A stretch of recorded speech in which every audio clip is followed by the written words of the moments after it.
Oh, yeah. Freak out, freak out. Yeah, I'm looking right into the video scope, And this is Macho Man, #1 Macho Man impersonator, past, present, future. Yeah, and I'm here to tell you, you are watching 49er Minded with Bashar. Yeah, the cream of the crop. Dig it?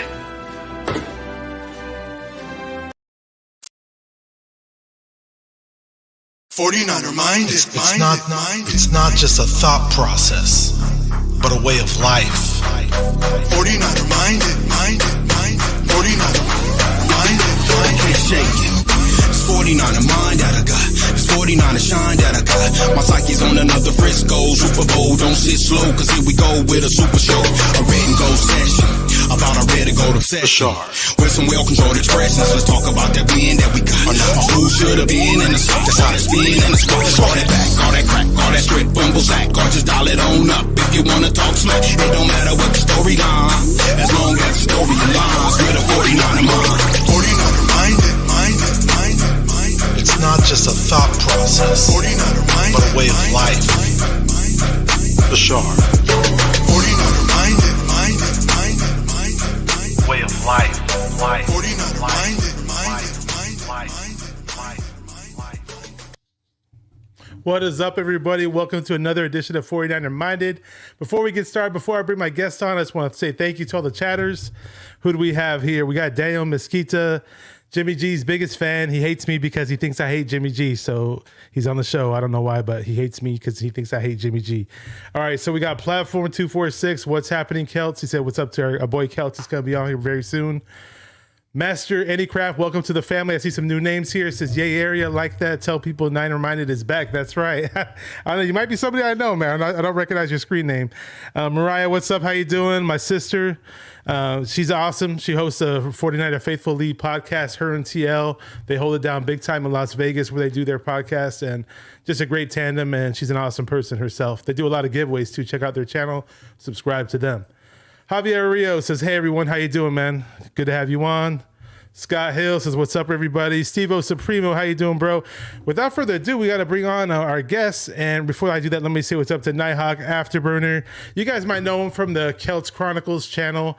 A very opinionated guy, but also this guy is probably the most calm 49er fan there is. He's like the voice of reason, you could say. And let's bring him on. We got Rich Keltz in the house. How you doing, Keltz? I'm doing well. What's up, Bashar, man? Hey, I love your intro. It always hypes me up. You know, it's in my head right now. You know, it's a way of life because it's 49er minded. It's funny because my original intro that I used to end my shows now, people are like, oh, what happened to the old one? I like the old one better. But shout out to 49er Dude who put that song together. A great guy. I finally got to meet him in person, actually. We had a huge gathering in Sunnyvale, which is pretty close to Santa Clara at Metro City. Shout out to Ray Pena, the Eye of the Niner, and the people out there who put that huge get together. They are holding it down over there, and we had a blast. I mean, I got to meet so many people that have been on my show who I never ever met in person, but I had them on my show, so it was kind of funny. Met many great content creators, and unfortunately, when I went to the game, you know, we had a great time at the tailgate, but, you know, we saw a little tragedy live at the game. It wasn't really fun to see, but, you know, other than that, it was a great weekend. I had a great time meeting all kinds of people, meeting new people, old people, and just people that I collabed with who I'd never met before in person. So that was a lot of fun. That's one of the great parts about this 49er community, man. You know, just being able to, you know, connect with other faithful and stuff. Like, you know, many times I've said, you know, a year and a half ago, man, I wasn't on social anything. So this is, you know, it's still just a really cool process to meet people. Hey, I'm on a show with you right now, getting, you know, being able to chop it up about the 49ers. So I'm excited, man. Hey, and I want to give you a lot of credit because we had some technical difficulties to start the show. It was supposed to start at 7 o'clock. The HDMI cable that I used for my Sony camera was busted. I had to get a new one, and that took longer than expected. So appreciate your patience. Thank you for being patient enough to wait for me so we can delay the start time of the show. Let me say what's up to some people that just trickled in. We got Submit says Sir Jimmy Goat, the king of the NSC. Okay, I don't know about that one, but I don't know about Jimmy and Goat.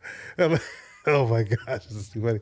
What's up, Shane Lewis? How you doing, bro? This is one of the guys I was supposed to meet. Actually, he was supposed to come to that get together, but I think he was a little busy, and I didn't get to run into him at the tailgate. Unfortunately, for me, I had to go to 2 tailgates.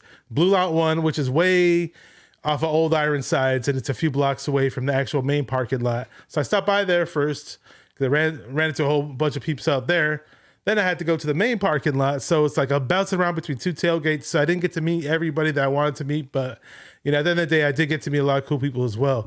We got Prius Game, the world. This guy was cheering Trey Lance's injury, by the way, guys. Adam, his real name's Adam. He was cheering Trey Lance's injury. So if he's celebrating it, and he wants us to apologize for, he's acting like he predicted Trey Lance's injury, which he never did. But I don't know if he wants to celebrate. He wants to celebrate an injury. There's a special place in hell for people like that. So go right ahead. So. Hey, don't know too much what to say except for, God's undefeated, man. I'd be careful, wishing bad on someone, especially in that kind of nature. But, it is what it is. To each their own. Prius Game, huh? Or you can call him Adam. What's up? What's up, Fist? I just want to say what's up to everybody here. Thank you. Hey, and for those of you guys who don't know, this is Rich Keltz, Keltz from Keltz Chronicles. Had him on my show before. If you're not subscribed to his channel, check it out. It's a great dude, a big time 49er fan, and we got plenty to talk about. I mean, so obviously this past game against the Seahawks, I mean, Trey starts off the game and things are looking good. We're moving the ball down the field. Trey's standing tall in the pocket, and then some craziness happens. I mean, what's going on? What's going on in your mind, man, when all that happens? Oh, when that happened? Or just in general, from the beginning of the game to that point, what's running through your mind, bro? Oh, I was like, man, hey, this is going smooth. I'm liking what I'm seeing. It was like, okay, we're gonna get to see everything we didn't get to see in Chicago. And, just like everybody else, when he went down, man, I was silent. I was silent. You see the card come out, and it was just like most other people, just my heart sunk, and I was shook. I was quiet. I was just it just sucks to see that, man, especially that kind of injury. Just prayers to him. Yeah, I hate to even think back on it, you know what I'm saying? And then everybody, just the division, the hate, the unfortunateness, the dissecting of how many times he should have ran. And and I agree, man, to put to put 3 draft picks, 3 first rounders, and then run them up the middle like that, on a high level, whether it was a small sample size or not, it just feels not neglectful. It just feels kind of like malpractice. Irresponsible, malpractice, just kind of what do you do? I get it. Shanahan always wants to try to think outside the box and use his trickery and try to always out scheme people and do stuff. I don't know, man. That's just not the way I would do it. And a lot of other people probably would not just be running their quarterback, using them kind of like a running back. I'm sure everybody has heard these same sentiments, but it's just frustrating all the way around. And hey, we're here. It's a Jimmy G. And everybody who doesn't know the way I feel about it, it's like, man, I started my YouTube channel, hoping we would get rid of Jimmy G and draft Trey Lance. So, it happened that way, but we still got Jimmy G. And, it's hard to not like Jimmy G, to be honest. It's like personally, I kind of haven't almost the whole time he's been here. Those first few games, I was like, okay, hey, we might have some magic here. Who wasn't on the Jimmy G hype when he first came. Hang on. I'm going to kick you out, Adam. If you're talking about receipts when it comes to a player getting hurt, this is very serious when a player of ours gets hurt like this. So this is your final warning. Just telling you right now, Adam. So either you behave or you're getting kicked out of the chat. Sorry about that, Keltz. Nah, it's good, bro. We don't talk about receipts when somebody's seriously injured. Nobody predicted serious injuries, so let's move on from that. sorry, but here's the deal though. I'm at the game. I was at the game. I planned this out. Sat with a good friend of mine. He's in the chat actually, and I'm spending my my money to go to this game, and nobody expected that. It's a violent sport, guys. Let's we all know this. Whoever played football, whoever's been watching it for years, it's a violent sport. Fluke injuries happen, and those things again are unpredictable. Now, there was a play earlier in the game where Lance did run up the middle, and the blocking was superb, and he had a huge lane, and it may have possibly been a touchdown had somebody missed a tackle or something, but that to say some of Shanny's calls are questionable. Now, sure, it was working. It was fine. It was just one of those weird, freaky things. Now, if you saw that video that I posted from August 31st when I had Bay Area Baller on the channel, we discussed it because he was saying that, hey, I expect to see Trey run a lot this year. And I questioned him about it. I just threw the question out there that because I was saying that how I researched Josh Allen, how I saw how many times Josh Allen was a ball carrier throughout the season, throughout last year, that is, and how successful he was. But at the same time, I was skeptical. I was thinking, why did the Bills run Josh Allen so much? He's like the baddest quarterback in the league. Like bad is good, that is. And this guy has a rocket for an arm. But why did the Bills do that? Why don't they just give it to their running backs? And then here we are trying to mimic the same thing. I think Kyle's just trying to be cute with it, and it's not about where he doesn't think Trey Lance can throw, because we've seen Trey Lance in certain positions make the difficult throws look easy. But Kyle is obsessed with the run game. Everybody knows this about Kyle. And I love the run game too. I'm old school when it comes to that. But let's not make our quarterback run. I mean, an outside option or whatever, I get it. And sure, the blocking was working. The O-line was pretty damn good in the Seahawks game. It would have been nicer if they were like that in the Bears game. But, had Trey Lance played this whole game, you would have gotten a similar result on the scoreboard. I mean, it wasn't far-fetched to say that. Let me just say what's up to a couple people here that just got in here late. We got Corey Davis. How you doing, bro? He's going through some health issues, so just sending your prayers out to Corey Davis. Great dude. We got Christy Marie. How you doing, Christy? David McNews in the house. The Sentinel is here. Sentinel says Trey Lance had no injury history. I mean, there were a couple minor injuries that were at his finger or something last year. Completely separate from what happened. It's just a freak injury. There you go. I mean, but then he also hurt his knee. In the Cardinals game. Oh, in the Cardinal game, yeah. And it's, you get the run into dude. God, it's just so frustrating because it's like, of course he was running that way. Of course they want to utilize him that way because of how they did in college. But, he's playing versus smaller, slower players. The lanes are there. He's trucking dudes. Like Kyle Shanahan and Trey Lance both knew, but Kyle Shanahan, came out and said, hey, he's not Lamar, and he said something along the lines like, so it's not like he just like is unknowing. Like he knew what the deal was, man. And I do think there is something to it as far as how they kept Jimmy. And hey, man, we could go full throttle with Lance now. We got that insurance in our back pocket, and it backfired. And it is what it is. Hopefully there's a bigger blessing coming from this downside. Hopefully there's a bigger comeback to the setback, and hopefully it's gonna all turn good for Trey Lance. So yeah, I got you. Let me say what's up to a couple other people. We got John V for the Locker Room Rant. Check out his channel. That's a great channel, by the way. Awesome channel. He's a Niner fan, but his best friend is a Bills fan. His other best friend is a Browns fan, and they're always fighting and yelling and screaming on there. Great channel. Aaron for 49ers First Take says, what's up, my truthful brethren? How you doing? Yeah, I mean, so again, I was at the game and I was excited. I was hyped up for it. And when it happened, it was a very soul-crushing moment to see any of your Niner players injured, especially. And that's the first time I've probably seen an injury in a game. Now, I've seen plenty of injuries in games, but I just never seen it with a cart comes on the field. And therefore, this time it was one of ours. So one of our players with a cart. So it's even, it's damaging, to see that happen. And I was there when Alex Smith got concussed at Candlestick. I do remember that. But again, they didn't bring out a cart for him. So it was different this time. And just all the hopes and hype. And they were moving the ball downfield. He stood tall in that one play in the red zone. It was a Dwelly that got tackled at the 1 yard line, and they went for the field goal right after that. He took a shot on that blitz. Somebody blitzed him. Whoever it was on the Seahawks blitzed him. Stood tall in the pocket, delivered it, took the shot, and had no problem connecting on the pass. I think Trey Lance would have had a really nice game. It's unfortunate. I think he would have had a decent season.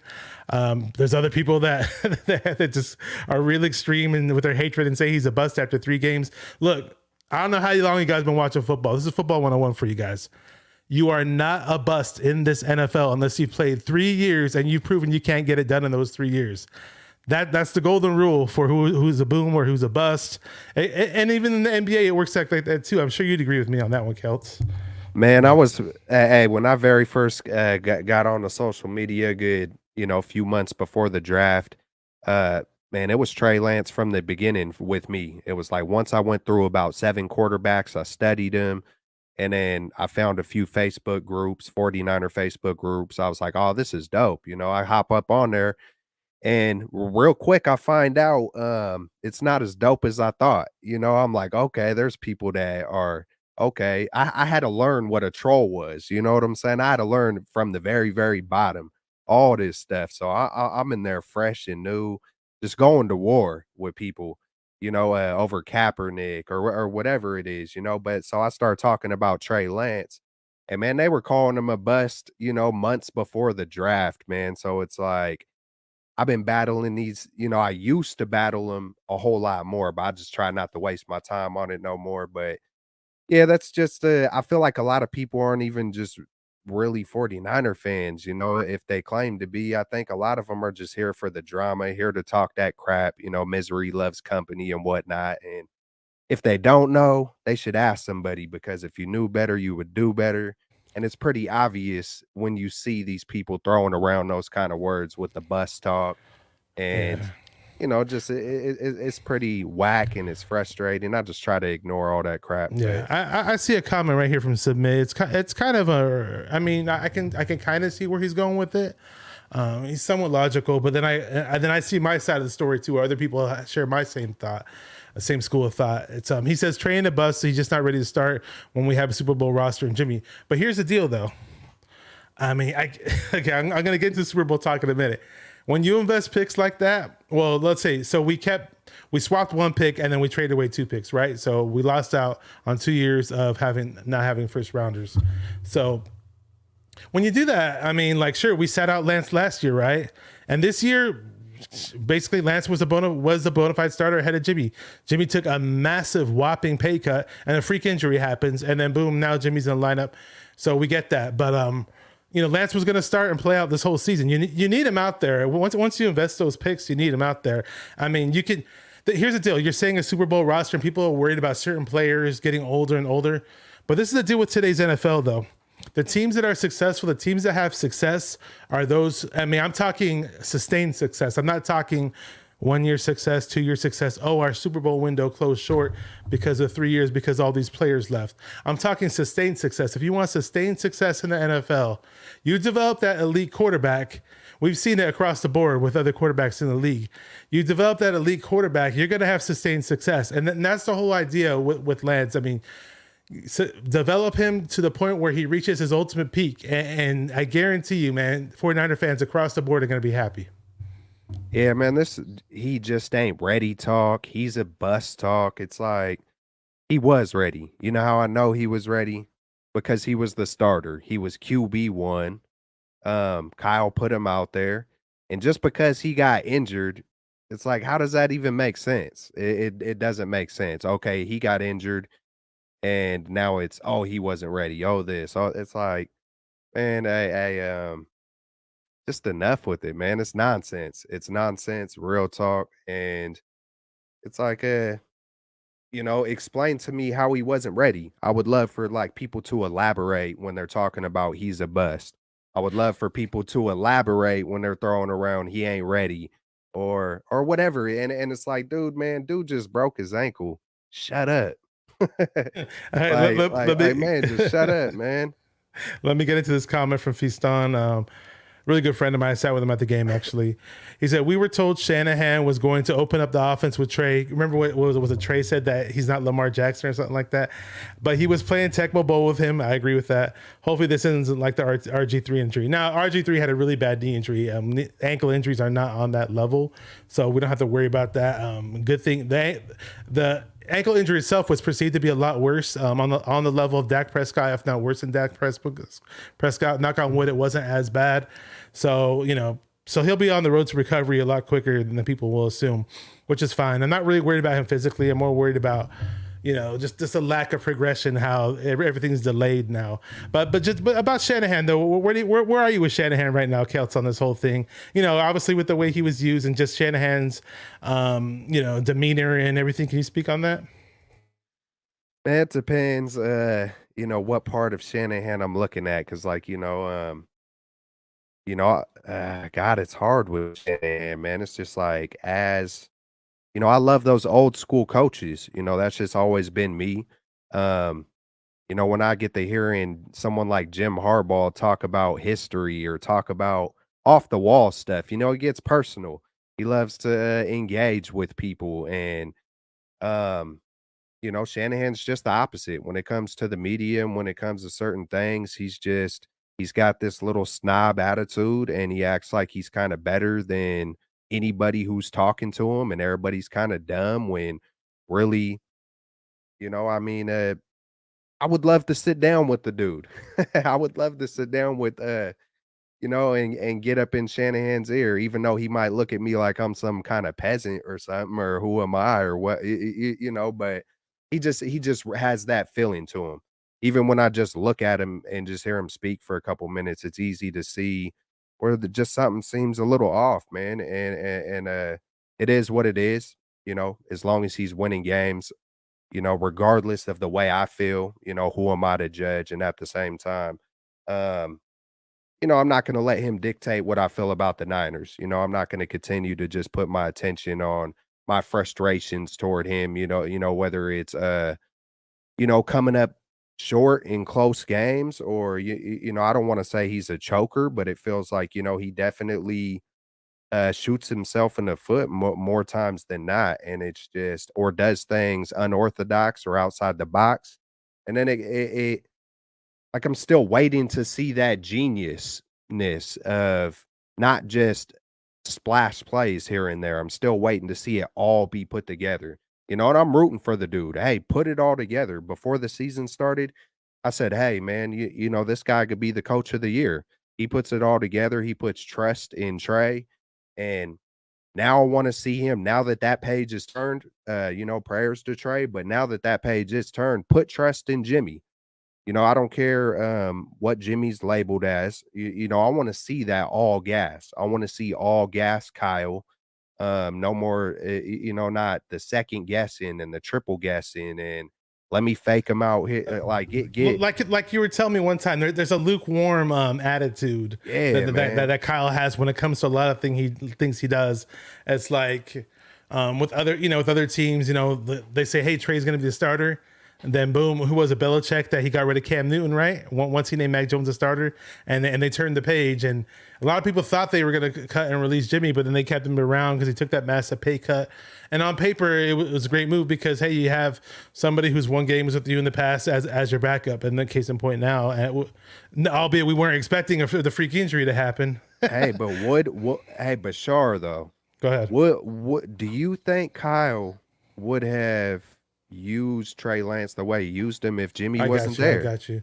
I don't know. A lot of people are speculating that, like, maybe Kyle was a little reckless with Trey because he was confident to say, "Hey, I have this insurance policy," and maybe he wouldn't have been like that. Back to Kyle. I mean, more so than any other coach in the league. I'd say I wouldn't know who the best. I mean, you could easily say Kyle's probably top 3, top 5, if not number 1 at drawing people open in this league, scheming plays, scheming the offense.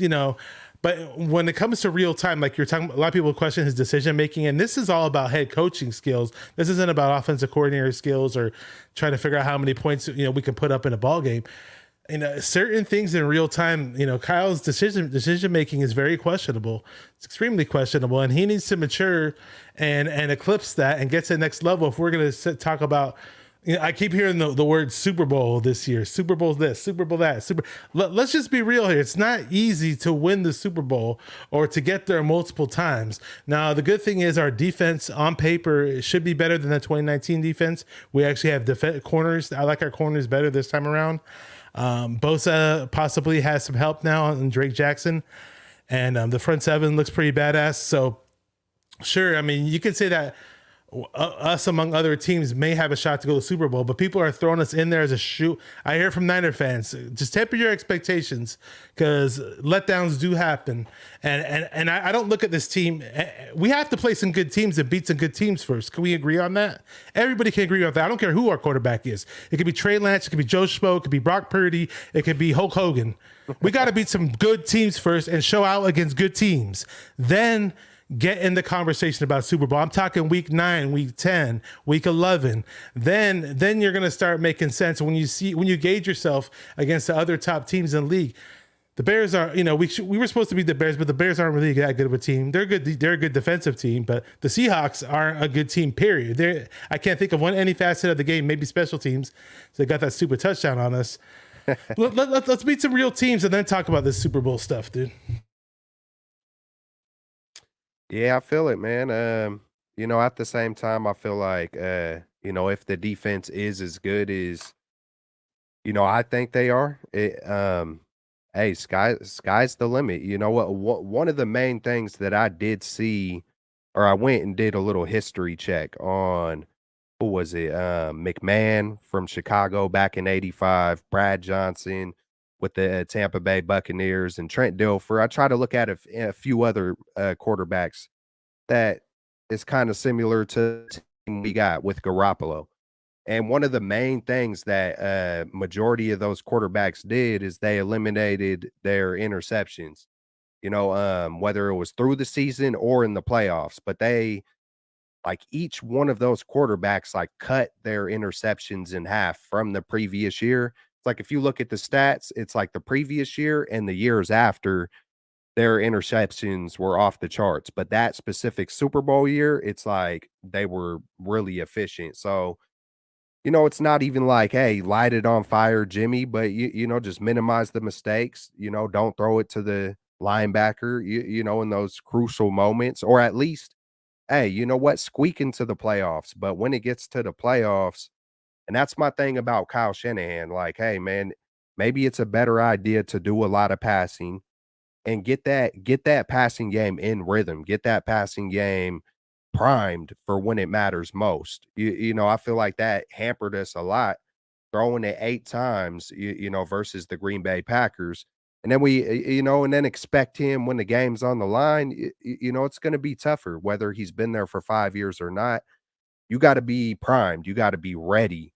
You got to have a good balance. You got to have some simplicity, and if there's going to come a point in time where you might have to go deep to Sanders, you better start practicing that crap right now. Like, there's kind of no going back to your the lukewarm thing. If you're being wishy-washy and lukewarm with stuff, it's not going to, you're going to always come up close and you're never going to get that ring. As a team, usually we have a pretty strong run game. In the first 2 games of the season, I believe we're averaging 185 yards per game on the ground. But week in and week out, we have a running back that's injured. First week was it Elijah Mitchell. He was supposed to be our bell cow. He was hurt like almost every other game last year, but we play him hurt a lot during the season. TDP, who had one nice run in the Seahawks game, and now he's out for a few weeks. And Jeff Wilson Jr. had bounced back. He looked nice in the Seahawks game. The old line in general looked pretty damn good in week 2. So therefore, the run game was quite effective. But we're finally going to see something from Jordan Mason this coming game. I'm assuming Jeff Wilson Jr., Marlon Mack's activated.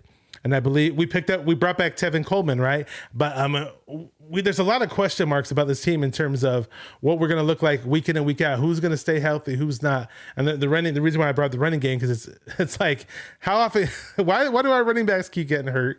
It's just crazy. I mean, and we're a team that relies on them run so heavily. How reminiscent is this season to last year in a way, with the injury? It's like instead of it being Verrett that goes down, it's kind of like Trey, and instead of it being Mostert, it's Mitchell. And then what did we do that first half of the season last year? We were searching for our identity, and then so it's kind of like Kyle. It feels like, hey, the identity wound up being Debo. So this year it's like, hey, let's use Debo as a running back. But man, you start doing that all year long, and man, you got to be careful about an injury to Debo.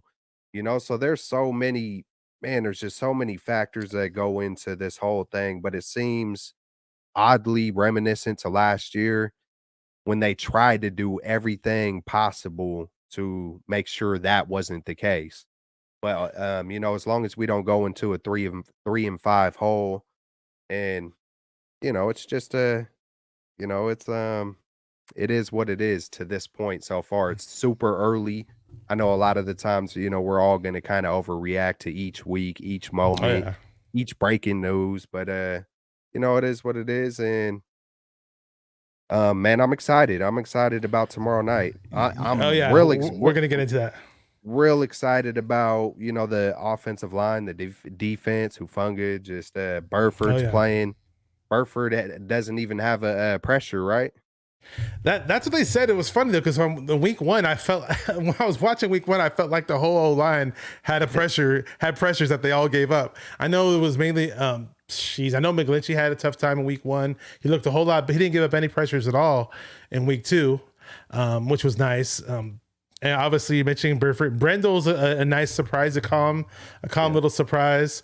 As undersized as he is, he looks very sound at that position. And they prepped him very well from last year onwards till now. So he looks like he's ready. I'm a little worried about him going up against the huge space leaders of the league, the huge D tackles of the league, because I could just kind of picture him getting pushed back, but maybe not. But let's talk about the defense. The defense really showed out against Seattle. Week one, I saw Hufanga do plenty of great things, and I definitely saw more of that in week two. We got an interception, and what's your thoughts about the defense right now? You can talk about Hufanga, whoever, man. Man, well, hey, if it wasn't for two broken plays, like I mean, man, we might have only given up what, man. The defense might have been perfect to this point. We gave up the 7 points on special teams to the Seahawks. Special teams, yeah. But besides those two kind of, that Pettis play was so pathetic. Yeah. Well, the ironic thing is that's great. I mean, Hufanga's almost been perfect at this point, minus that Pettis play. That was his man in the zone that he just let that one slip. But I'll let him slip on that one, because other than that, he's pretty badass. Yeah, man, it's I think a lot of us expected, to see, this defense definitely take a step up. Mooney Ward looks great. He looks as advertised, and maybe even better. It's still early. It's still super early, but at the same time, like, hey, man, I'm juiced up and happy about where we are. Kinlaw looks like he's staying on the field. He's not busting out on the stat sheet, but he's putting in work. Bosa is Bosa. Dre Greenlaw, that's really happy to see him, channel his energies and play a good game versus the Seahawks. I think we had 12 penalties versus the Bears, and then we come through and get the one penalty, which probably shouldn't have even have been a penalty on Emmanuel Mosley. That was the play where they should have had the interception, right? Yeah, where he kind of put his. I went back and watched that. He kind of put his hand on the helmet, though. Well, when you're going for the ball, it's like when you're completely facing the ball, you got your eyes on the ball. You got just as much right to the ball, as the wide receiver. Even if you truck him, trying to, if you put a licking on him, trying to get the ball. You know, it was maybe a touch early, but it's like, hey, he's going for the ball. Well, Metcalf's like 4 times the size of any other DB out there. So in that case, it's like, oh, you should have just let that one slide. It was nice, man. Who's pleasant? Let's just say this: I was pleasantly surprised by his play as of late.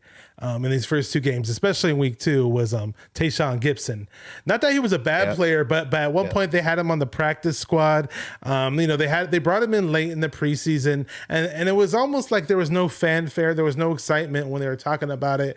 It was almost like, hey, this guy used to be good with the Texans at one point. Yeah, he has 27 career interceptions, but he it almost like you feel like certain safeties, like they'll have like 6 or 7 years of good play, and then once they hit that wall, you feel like we bring these guys in from other teams who are good, and they're never their same selves. But right off the bat, Tayshaun Gibson has showed us production in the absence of Jimmy Ward.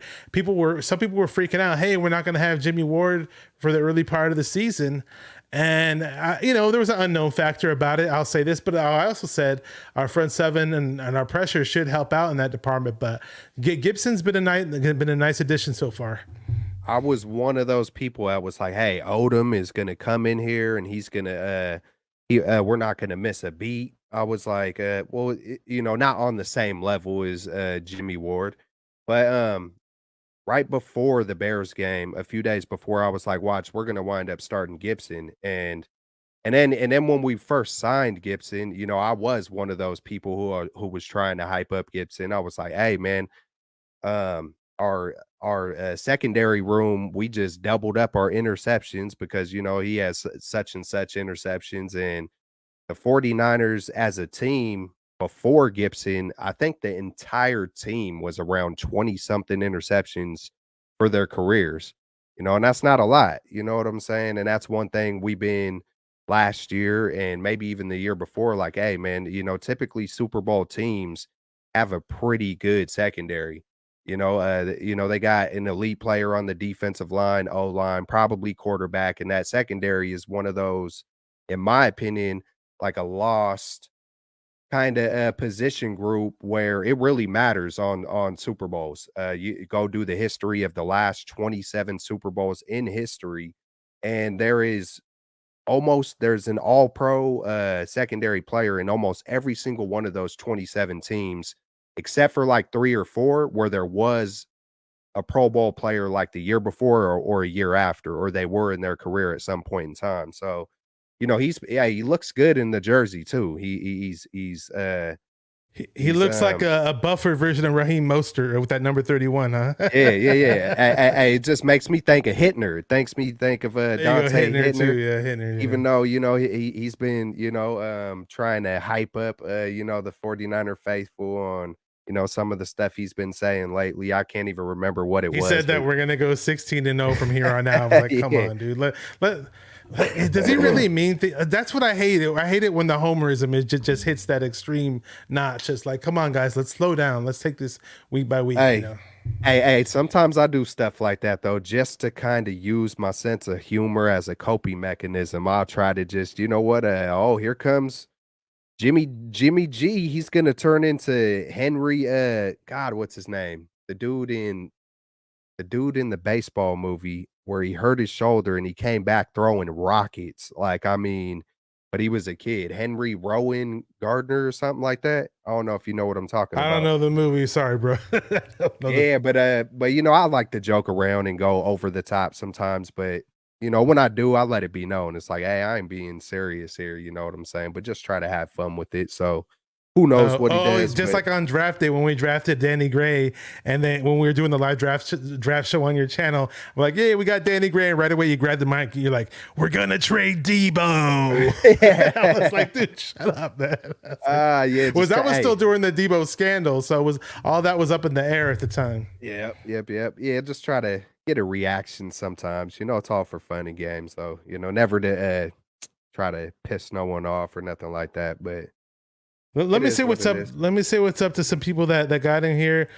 This guy has his own YouTube channel, Shifty's 49ers Talk. I'm going to try to get him on the show in the future without a doubt. He says, hey, guys, how are we feeling tonight? Confident tomorrow's game. We're going to get into that. I'm feeling somewhat good about tomorrow's game.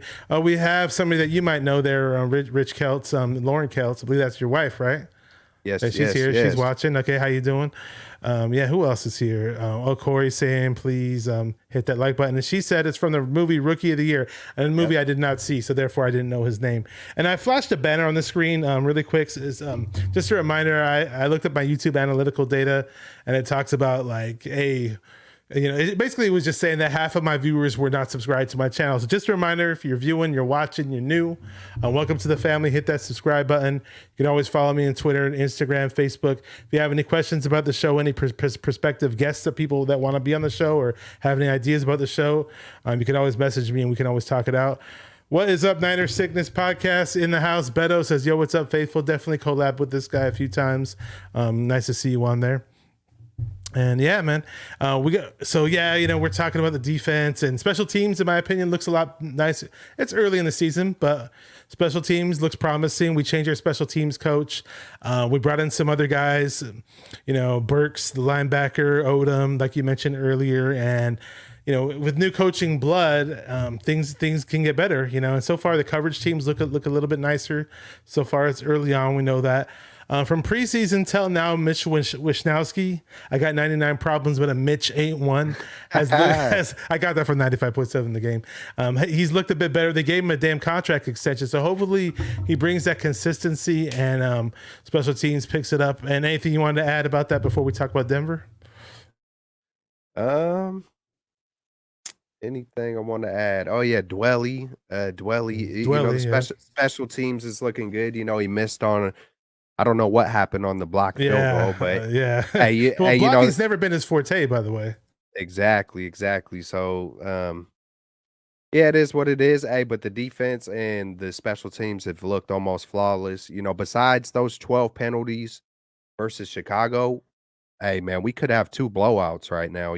So I do understand the fact of some people being super hyped up about Super Bowl and yada yada, but let's put together some good games with Jimmy. You know what I'm saying? It's like, because that passing game has to be there. We've seen it time and time again. You're going to come up short. You will come up short if you don't put some trust, put some faith, and have a passing game. You just have to have it when that time comes around. So speaking of having a passing game, we might see George Kittle tomorrow. I'm assuming. Sounds like he's probably going to play. Did they officially rule Armstead out, or is he a game time decision? I don't know if you heard about that or not, or if anybody else knows in the chat, feel free to drop the nugget. I think he's questionable, but I do know we brought up Akeem, if that's how you say it, Akeem Spence. From the practice squad. So someone was saying something along the lines that's probably saying that Armstead would be out. You're probably right. The D-tackle, yep. We'll see. I'm trying to think about the Denver Broncos run game and offensive line. And, I think we're going to be solid regardless. I know Kevin Givens is also there, right? And Ridgeway. And Hassan Ridgeway. Yeah, we got Ridgeway. We got Ken Law, who's, man, I'm excited for him. Excited to see him just continue to put together healthy games and just stay in there. And I bet halfway through the season, Ken Law is going to really start going nuts, man. I just have a feeling about that. But yeah, that's about it for that right now. Yeah. So we're facing a Denver Bronco team. We all know Russell Wilson all too well. Unfortunately, some of us have nightmares of facing Russell Wilson from his Seattle Seahawks days. Obviously, it's a completely different change of scenario with him in Denver Broncos now, playing the high altitude, Mile High Stadium. So it's going to be completely different. Obviously, he doesn't have Pete Carroll, coaching him on the sidelines. He's got that Hackett guy. I made a joke like, oh, Hackett can't hack it, because I was making the joke that in that first game they played against the Seahawks, I thought it was so idiotic how they had time on the clock. It was 4th and 5, and here they are milking the time. And next thing you know, that they sit there and attempt a 64-yard field goal. You got Russell Wilson as your quarterback. He can possibly run for extra yards, or he always finds a way to get that first down. But this will be a true test for the defense for Bosa, and I love Drake Jackson and Ibukam and all those guys up front. Fred Warner, to see if they can, stop Russell Wilson, because we haven't really stopped him much in our, whenever the 49ers plays the Seahawks. Now he's a Denver Bronco, but still, I mean, you're still facing Russell Wilson. Man, I would not be surprised if we could. It feels like penalties never matter unless they lose you a game. But if we continue to play disciplined football, don't turn the ball over, don't have penalties. Man, I'm excited. I feel like we could blow a lot of teams out, man. I really do, regardless of Russell Wilson. And that's one thing about the Denver Broncos so far. I think they've had 10 penalties and then 13 penalties, I believe, or it could be opposite, but I'm pretty sure they have 23 penalties so far. So, they basically lost that Seahawk game the same way we lost our game. We came back correct. Undisciplined. Yeah. And it feels like it never matters until it does. You know what I'm saying? Or special teams doesn't really matter until it does. So as long as we play disciplined football and efficient football, we have the defense, we have the talent, we have the team. As long as Jimmy doesn't start looking like bad Jimmy and throwing the game away. Be careful, somebody in the chat might say you're hating on him. And then oh man, you good. Hey, I don't give a crap, man. Hey, Jimmy is man, I used to call Jimmy, what was it, little Jimmy 22, because he's somewhere around the range of the 22nd and 15th best quarterback. Maybe on his best day versus the Saints, he might have elevated to number 8 or something. And even in that Saints game, that man underthrew some of those deep balls. You know what I'm saying? It's not even like he's never had even on his best days, he's never had consistency on the deep ball.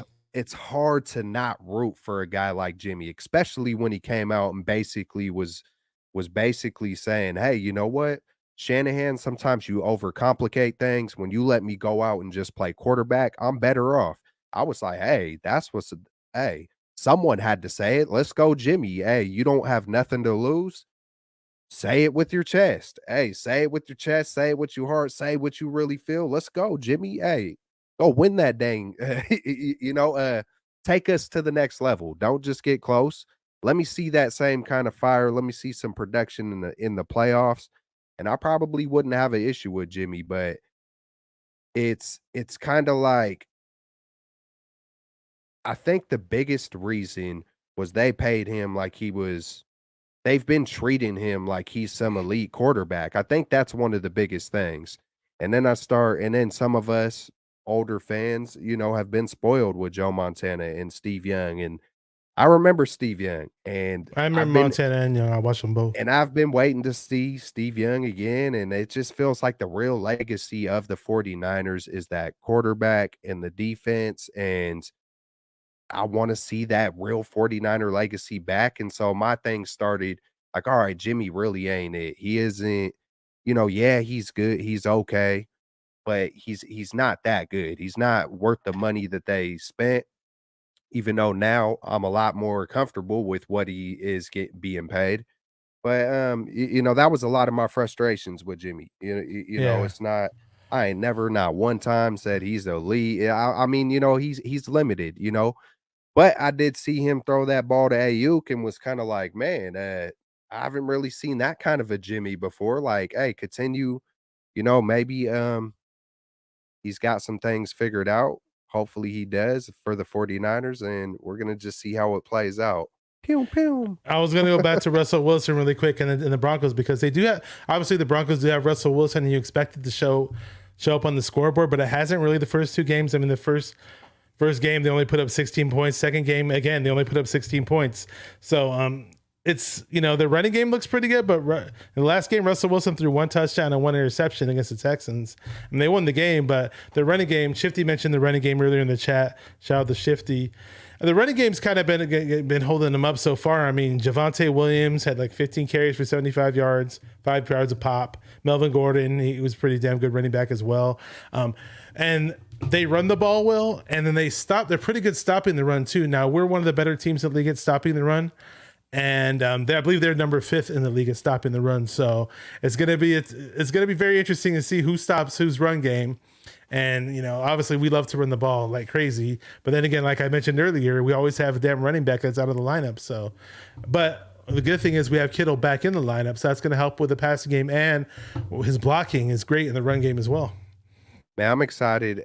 Man, I can't wait to see if Mason will get a continuous amount of carries. I'm not just a couple. Like, I'm really excited to see what he could put together if he's given the opportunity.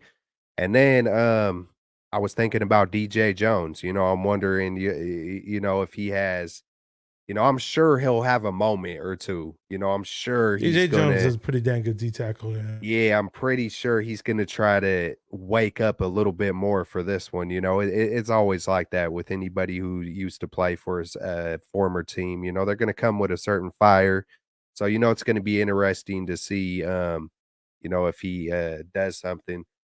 But I don't know. I feel like something about Russell Wilson the past few years, even though the victories they have even gotten over on us, it just feels like we were just catching up with him more and more and more. And I feel like it's going to be the same thing in this game. Hopefully he doesn't all of a sudden finally get into a rhythm and a groove. But yeah, I'm not too worried about Russell for whatever reason. Yeah, it's not at least so far, it's not the same Russell Wilson that we've seen with the Seahawks with Pete Carroll. But at the end of the day, you still have to respect him that he's out there. We're not going to take him lightly. Corey Davis asking about another mobile quarterback says Bashar at 49er Monday says, if you do remember, if the 49ers had Steve Young run the ball a lot, they didn't have design runs for him at like we were doing with when Kaepernick, we did it at one point in time, the read option, and we were kind of doing with Lance, we were doing a whole lot with Lance actually. With Steve Young, he'd run on his own was what it was. I mean, in the very beginning, he would, he'd drop back to pass and he would just take off run a bit sooner than the coaches liked him to. And he had some amazing runs though early in his career, man. And we all remember that one amazing run that he had against the Vikings. That's probably where just like there were key blocks all the way down the field. Then he just falls and flops in the end zone and stumbled in there. So Steve Young has had some amazing runs for his career. They're mostly on broken plays, more so later in his career. But in the beginning, he used to just drop back, and maybe if his first read wasn't there, he would just take off, and the coaches didn't like that.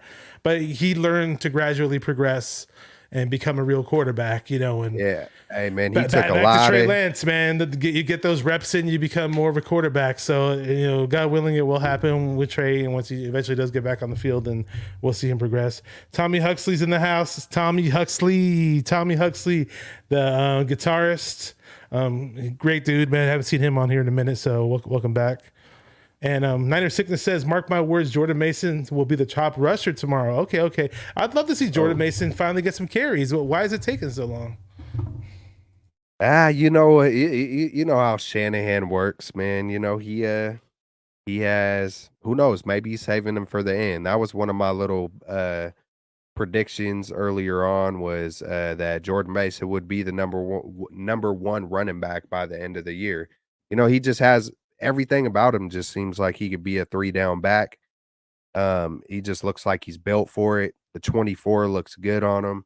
And that's my son's name on top of it. My son's name is Mason, so I'm rooting for him to be really good. Okay. I forgot about that. Yeah. But who knows? Shanahan has his ways. And yeah, man, I hope he does get the most carries. It'll be nice to finally see him. Joey Mahoney's in the chat. What's up, Joey? Says, Keltz, how much of Marlon Mack do you expect to see tomorrow? Okay, how about that? I haven't thought about it, but I don't think we will see too much with Jeff Wilson. And, I guess it's a toss-up, right, between Mason and Mack. Who really knows? I don't know exactly how much each one of them is practiced, So it's gonna. I would say Mason. So, yeah. I would say Mason over Mack, but hey, I like both of them. And then Mack, that's my son's initials. So there's ties to both running backs. Okay, there you go.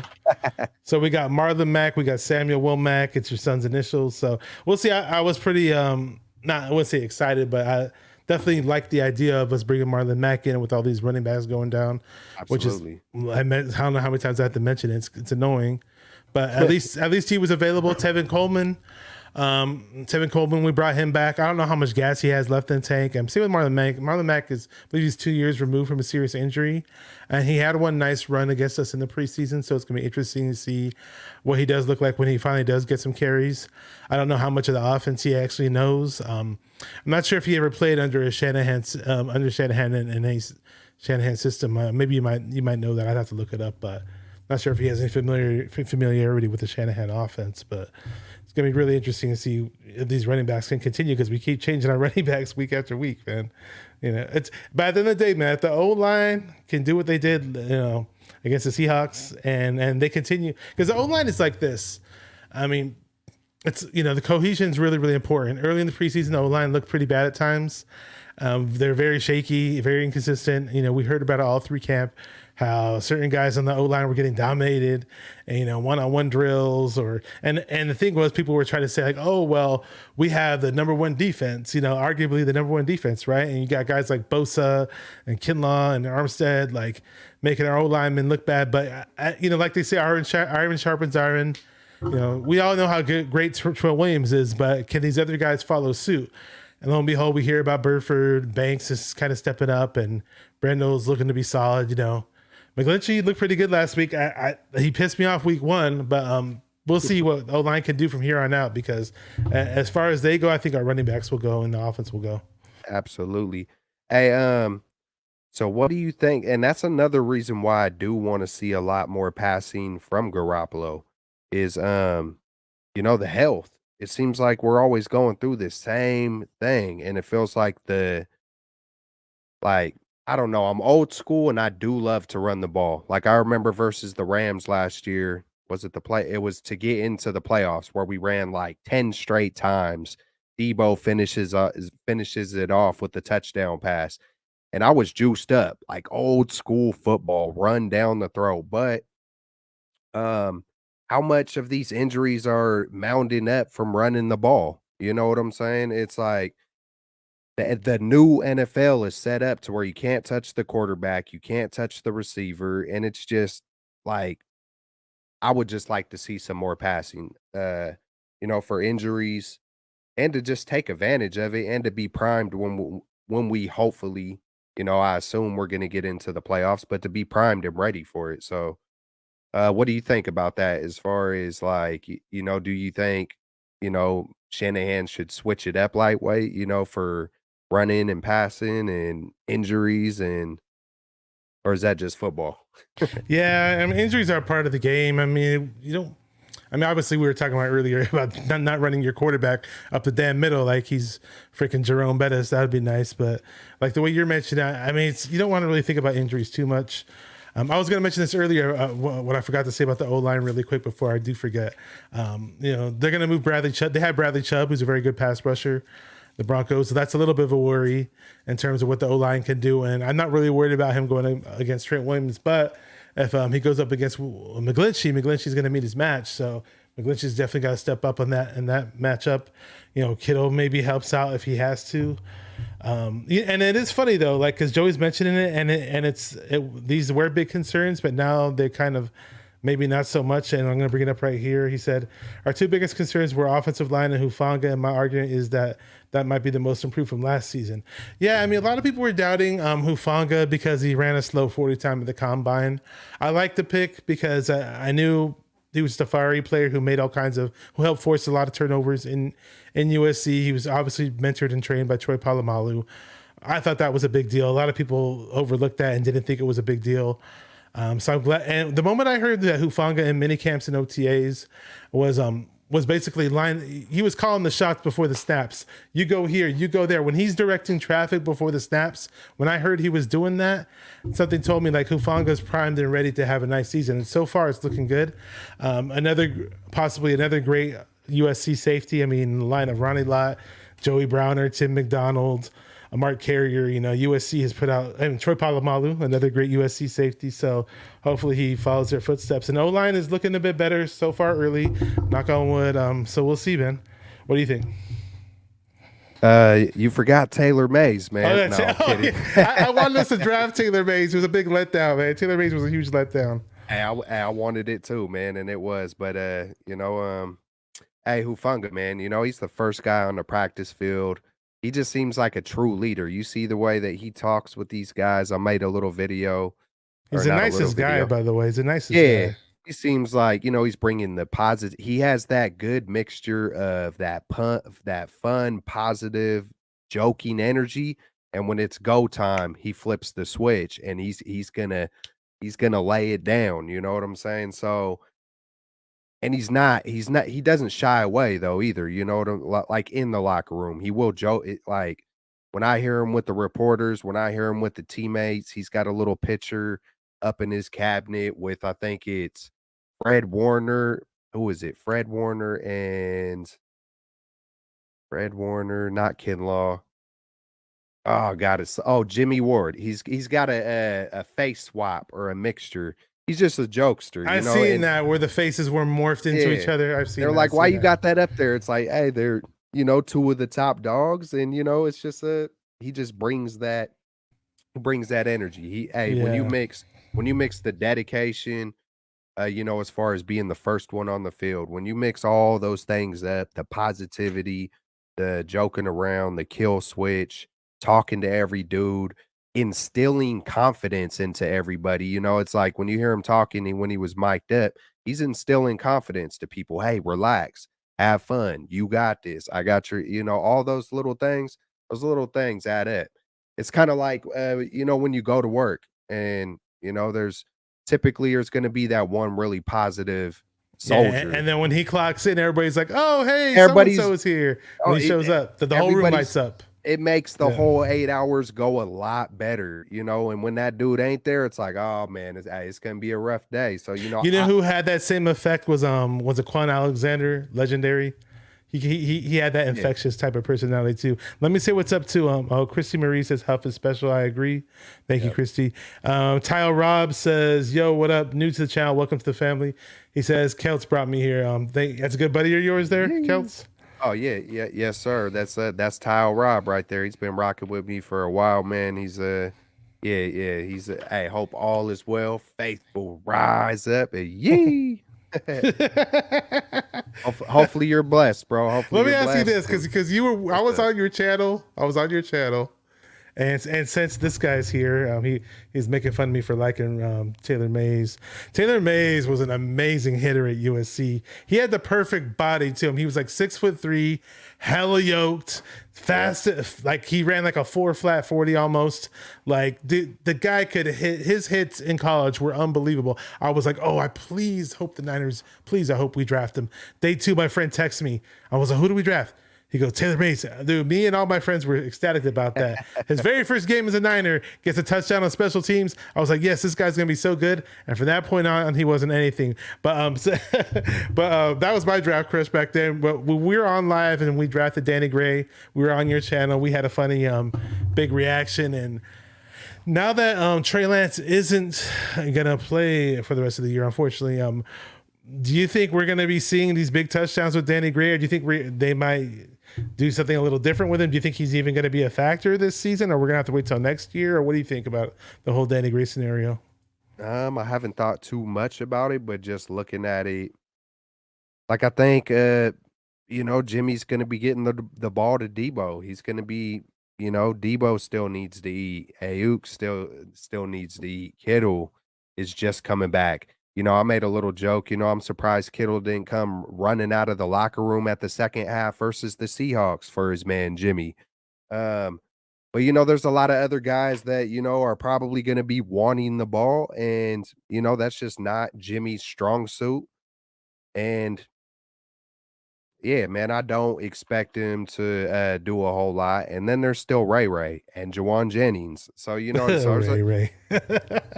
I'm sorry. It's an inside joke, so I was laughing when I heard the name. I apologize. It's all good. Yeah, man. So it's hard to see the path for Danny Gray, being a factor. You know what I'm saying? You saw when Jimmy tried to throw it deep to him, right? In the end zone, and the ball was off target.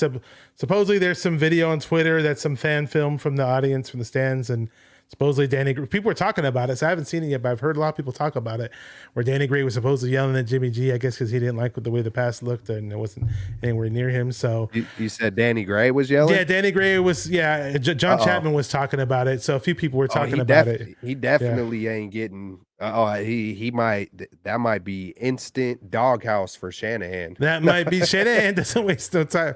Yeah, man. Shanahan does not waste no time when it comes to things like that. So one thing I did notice about Danny Gray, and I think they do this with certain rookies.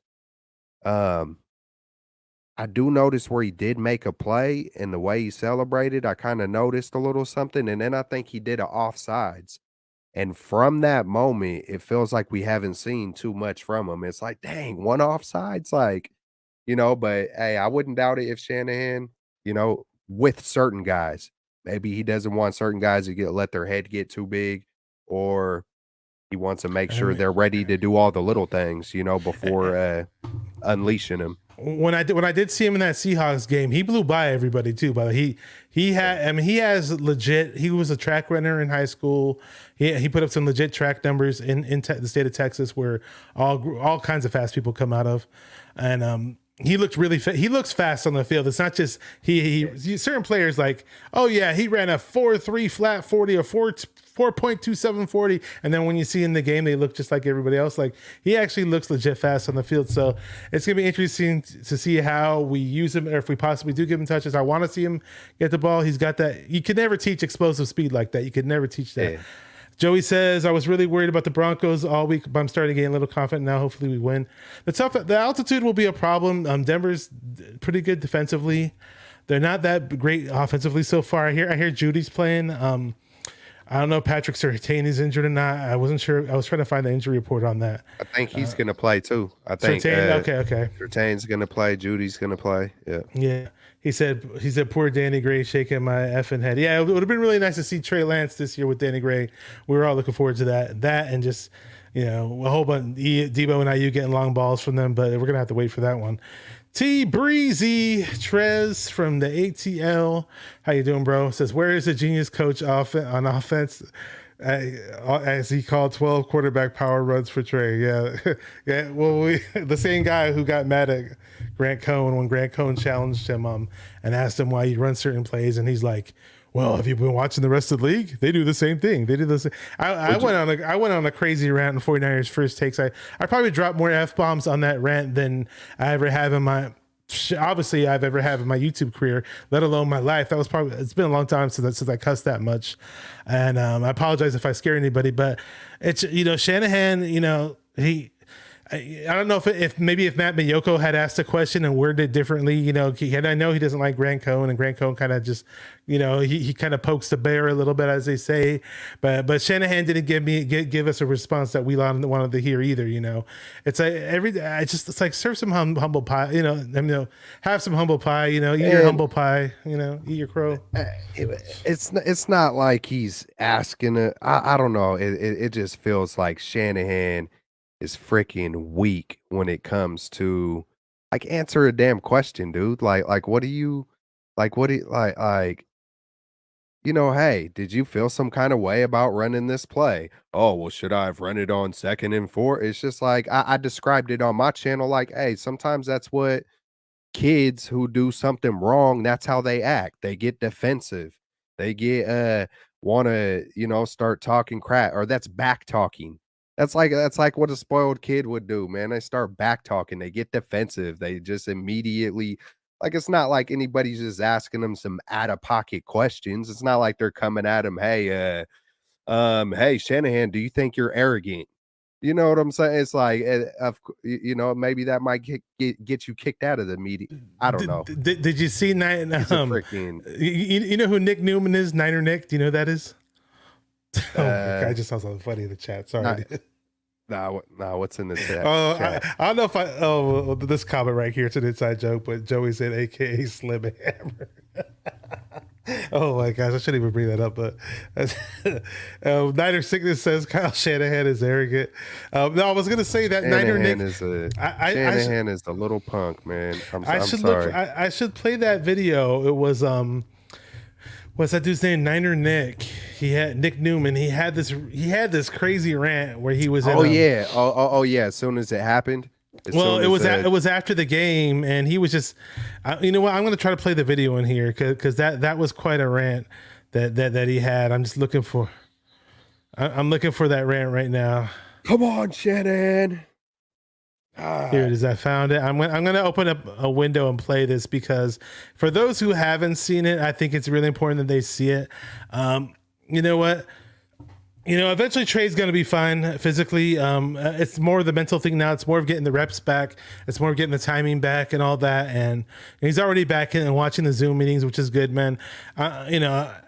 Trey has gone through some crazy adversity throughout his football career, and hopefully this is just another step that he overcomes. If you watch the video, the documentary called The Choice, I think it's a great documentary directed by Matt Miyoko. It's you can watch it on YouTube. And I think Trey, at the end of the day, he'll overcome all this crazy adversity, and it'll be a great story at the end of the day. But I'm going to share my screen really, really quick, and I'll go back. Before I do that, let me just read this comment really quick by Trez T Breezy. He says, Bashar, Kyle has no killer instinct at all. He's always kicking fucking field goal. Oh, I hate. Trust me, I hate those field goals. Never going for it on fourth down, and sits on leads there, puts the team away when leading. And then when he does go for it on fourth down, it's always like the wrong time to go for it on fourth down. Or if he goes for it on fourth down, it's always the weakest play call too. Like some dumb play to use check, or I don't know. You're kind of damned if you do, and you're damned if you don't. But for some reason, other teams do it better than we do for whatever reason. And I was mentioning it earlier how Shanahan can draw up great schemes and do things great, but in real time situations, he lacks from time to time.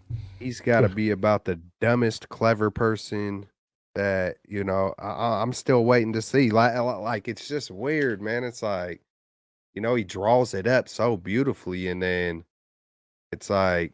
Does someone need to just run his plays? Should there be an offensive coordinator, or, who knows? Hopefully he puts it together in these. Well, he has Anthony Lynn there to help him this year. Hopefully all these mishaps lead to Super Bowl number 6 somehow, some damn way. You know what I'm saying? It's like, regardless of how I really feel about him, I'm still rooting for him. The same with Jimmy, regardless of it. It's like, they're still Niners. It is what it is. I ain't gonna let these dudes like kind of dictate the way I feel about the team I root for. So, but before I play my video, I just want to say what's up to Bob Money. Been a long time since I've seen this guy around. So welcome back. We got a new season to talk about. Obviously, since Kyle's the same dude that told Mike Shanahan in Washington, let's go for Kirk Cousins instead of Russell Wilson. What a fraud. When Russell Wilson first stepped in the league, it was the year after we had drafted the Kaepernick. And right away I saw Russell Wilson. I was like, damn it. I wish we had waited and drafted Russell Wilson, but woulda, coulda, shoulda. The grass is greener, always greener on the other side. And I just want to share the video really quick because I thought this was a really good rant by Nick Newman. Shout out to Nick Newman, Niner Nick as they call him. And I'm going to play this video for you guys right now, right? I'm disgusted at what happened with Trey Lance. I can't stand it. I can't stand what happened to Trey Lance. Kyle Shanahan, he did this at Arizona last year in Trey Lance's first career start. He did it last week in Chicago. He did it today against the Seahawks. You cannot run your franchise quarterback into the ground like that and expect it to be sustainable. You just can't do that. You can't do that. You can't. I'm sorry. It's unfortunate Trey Lance got hurt. It's not Kyle Shanahan's fault. But what is his fault is that he expects you to be able to treat a franchise quarterback like Trey Lance like that and have his nose into the dirt every other play. You can't do that. You can't do that.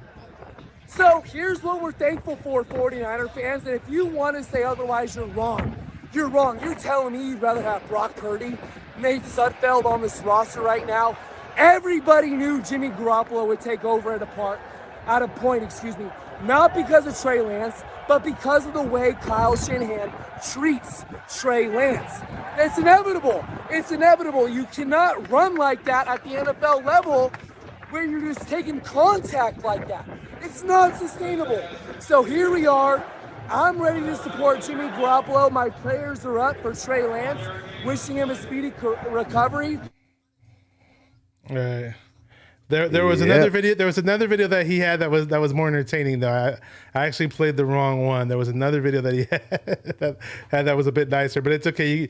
You get the point with that one. Really quick. So we've been on here for an hour and 15 minutes. Let's have some score predictions. So I'm gonna start off with this one. I see this one being a little close. The altitude, we got the high altitude there. I'm thinking it's Russell Wilson. It's Russell Wilson. He plays up against us now. It's not the Seahawks. I get it. But I'm thinking 24-17. That's where I'm at. Niners. 24-17 Niners. How about you? Man, great minds think alike, because that's my score prediction. But at the same time, hey, you can go with it if you want. You're more than welcome to stick. Hey, man. But something almost said what last week's game was 27-7, right? Something almost told me to say that same score, and it is Russell Wilson. So that's why I kind of went more toward the 24-17 type of score. But I've heard a few people saying like even more points for the Broncos than that. It's like you must be forgetting that the Niners defense, like see a score like that. Like I just feel like it's gonna take a while for Russell to get into a rhythm. And even if he does, I feel like our defense is going to, besides 2 missed plays, we could have given up 0 points so far this year. I feel like our defense is the truth. I feel like we could be number one. I know a lot of people want to wait, pump the brakes, hold on, but you know how I am. I'm that optimistic dude. I believed in our offensive line when a lot of people didn't. I was like, watch, they're going to come through and surprise a lot of people, especially when they really start gelling. A lot of people was worried about Kinlaw or Hufanga. I was like, watch Hufanga wind up surprising people. This is going to be the year where a lot of the people that were being doubted are going to, I'm a real faithful when it comes to it. But, I know when to pump the brakes when I know I'm really being just unrealistic, and I feel like this defense could be number one, man, and be better than 2019. So, I'll say I wouldn't doubt it if it's 24-10, man. Yeah, so there you go, 2014. So I said 24-17, pretty close. Fistan Balumbu, good friend of mine, says 55-10. He's going back to the Joe Montana Denver Broncos Super Bowl. That's right here. Oh, you got a picture of it, huh? There you go. There it is. So right there. who else? Oh, we got Niner by Nature. What's up, Niner by Nature? He says 24-14. He's a big Trey Lance guy, but let's see what he says. He says we can't complain that much, though we asked for a mobile quarterback, and then we got him. And when he's mobile, he goes down. And yet we're all crying still.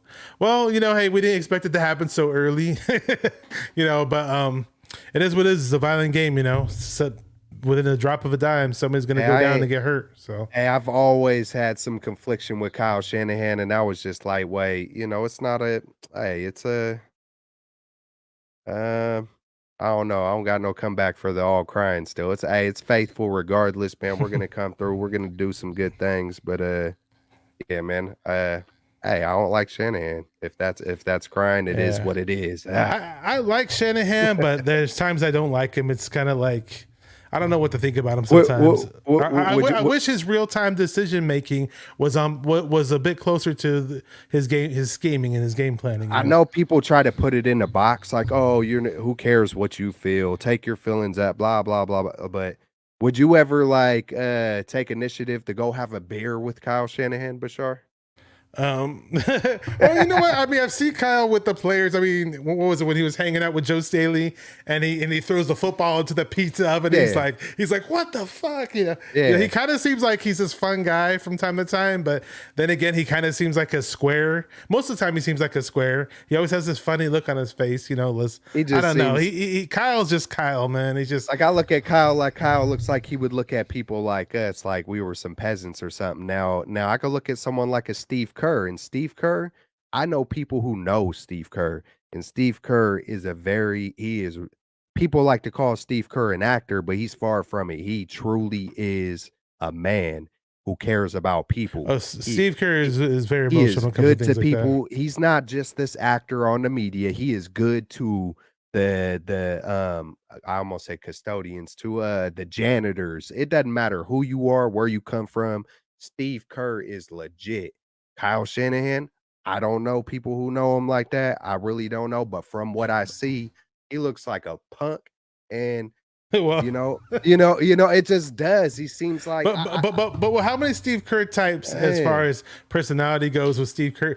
Because how many of those types actually exist in the NFL coaching world? I mean, there's not too many. There's not too many. Steve Kerr's he's up there in terms of he's almost like the elite level in terms of personalities of coaches, even though he's not an NFL coach. I mean, Steve Kerr's just an awesome person, and then we're very good hearted and great coach, excellent at his craft.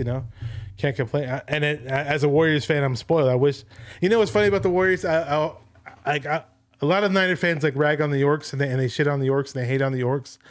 I kind of reserve my judgment. As long as Jed York and whoever else can keep their mouths shut about football players, for the most part they do. But every now and then York little blabs and says, "Oh, so and so can stick around and play or whatever." But if Joe Lacob and Peter Guber, who are the owners of the Golden State Warriors, if they purchased the 49ers, I'd be elated because I know the dedication would be there.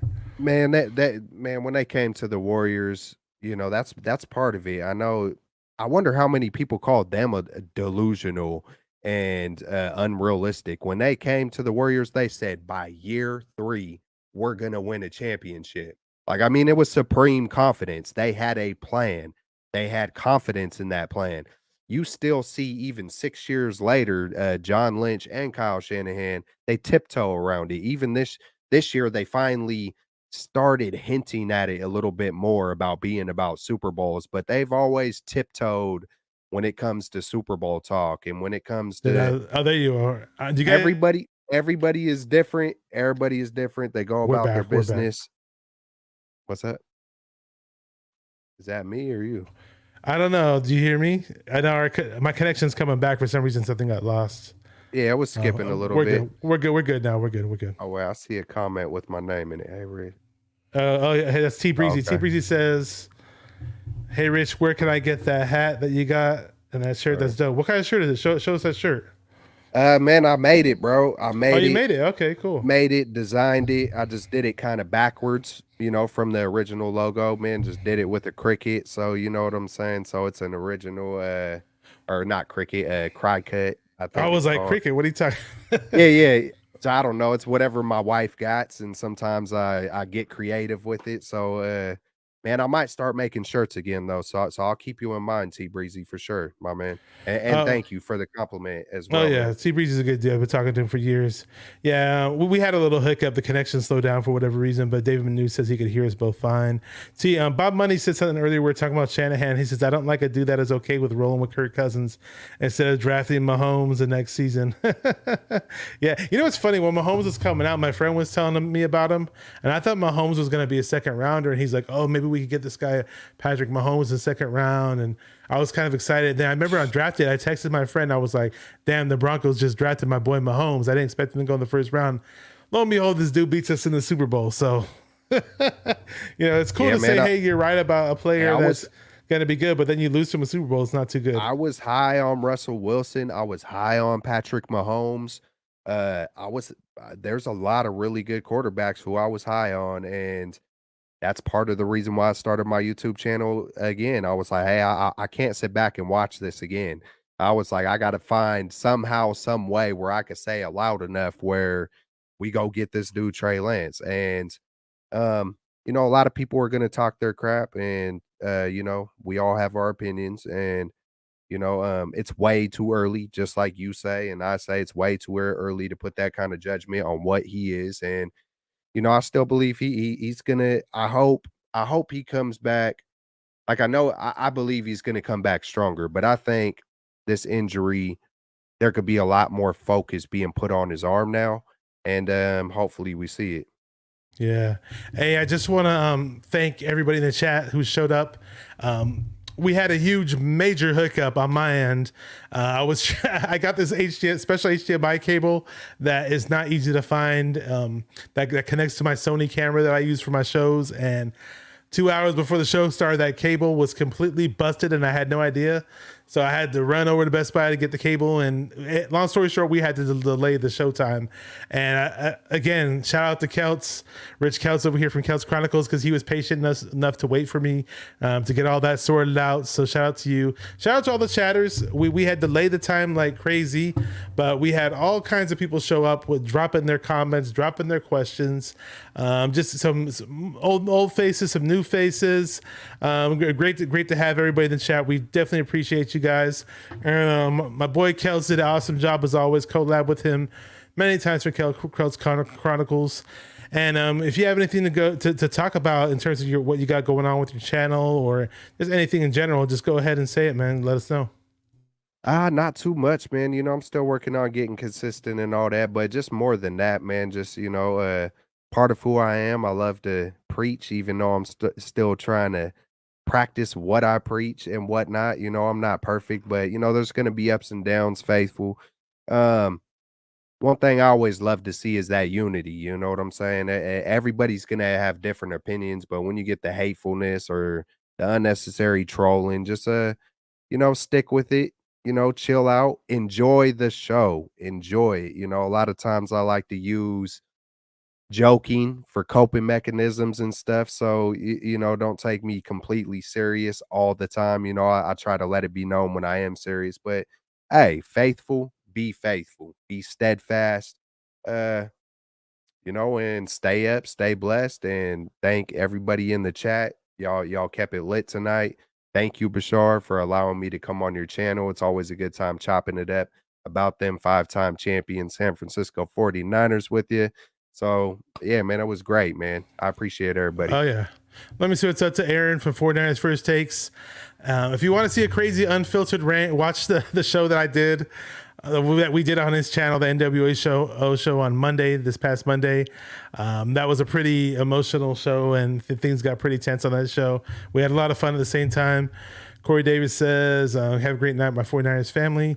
Just a reminder that the people have asked me about this before in the past, and running this YouTube channel, people think it's easy, but a lot of times the people don't realize there's money put into it. This microphone cost me a good amount of money. The green screen cost me money. The camera, which is pretty expensive. The cable that I bought for the camera today, all that costs money. So people ask me, how do you donate? And I wasn't able to, my YouTube channel isn't set up for donations. It's not set up like that currently. YouTube has restrictions based upon that. But I do have a Venmo account that I posted for anybody that's interested. Within every video of the description box is going to be a link to my Venmo account. Again, anything helps, and anything will be used going towards the channel, towards the betterment of the channel. So just throwing that out there. And just a little, he says, who is Dude again? 90 by Nature says, who is Dude again? Nice guy. I'm not sure who he's talking about. Who are you talking about, 90 by Nature? You might be. Maybe you. I don't know if he knows. He knows me. He knows me. Oh, he knows okay. me. I talk to him all the time. Maybe I don't know if he's talking about you, but that's Rich Keltz. That's Keltz from Keltz Chronicles. If you guys are not subscribed to Keltz Chronicles, subscribe to his YouTube channel. It's all in the description box. You can follow him on Twitter as well. Again, thank you to all the people here. Christy says, great show. Tile Rob says, good live, cool channel. Go Niners. Thank you very much.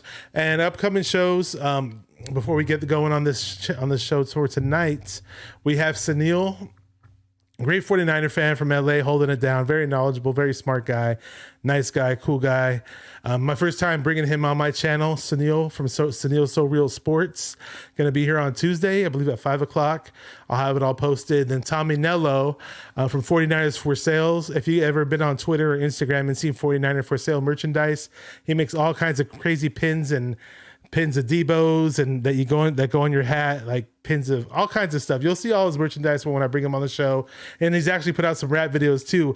It's like, I'm almost like the DJ Khaled of the Niner Empire. I'm always featuring 49er hip hop artists and, whatever, but music's a big passion of mine. So I'd love to do that. Love to feature those type of people in the Niner Empire.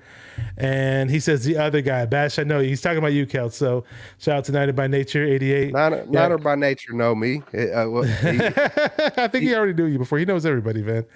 But again, man. Yeah. So we had a great time on here. Hopefully we get that W tomorrow.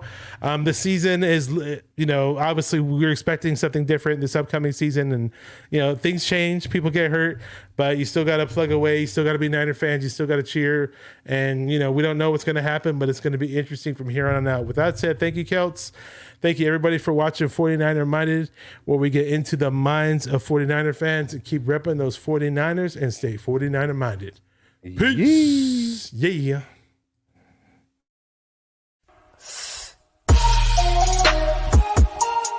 Come on, 49er fans, let's get it.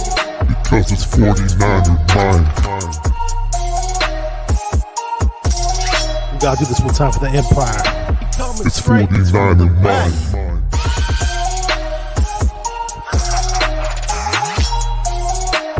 It's 49er mind. We gotta get that brick by brick real quick. 49er mind. Yeah, yo, we can't listen to them haters, man. 49er mind. We from the Bay. 49er mind. We them San Francisco 49ers. 49er mind. We got that red and gold blood inside us.